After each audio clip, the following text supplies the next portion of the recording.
والله في هالاجواء الحلوه جاي احتفل. بناتي مبسوطين بالعيد هذا وبحبوا العيد تاع المسيحيه، ولان بناتي عندي 3 في مدرسه المسيحيه.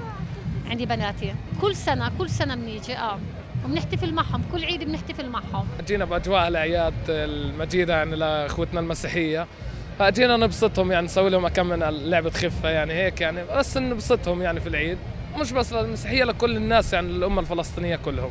والله انا مشان اولادي ويعني بقرب بيتنا للساحه، والاولاد بيسمعوا الكشافه، ودائما احنا بنحتفل مع اخواننا المسيحيين في عيدهم. احنا بيننا وبين المسيحيين عايشين مع بعض ومشاركه، وحلو ان نشارك زي ما هم بيشاركونا في اعيادنا، احنا لازم نشاركهم في اعيادهم. جاي احتفل وجايين نبيع، جاي نحتفل مع المسيحيين باعيادهم.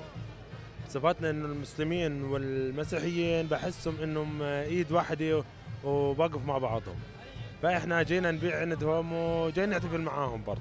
كل سنه وهم سالمين واحنا سالمين، ودائما متآخين في بيت لحم، وما في مشاكل بيننا وبينهم يعني كمسلمين ومسيحيين.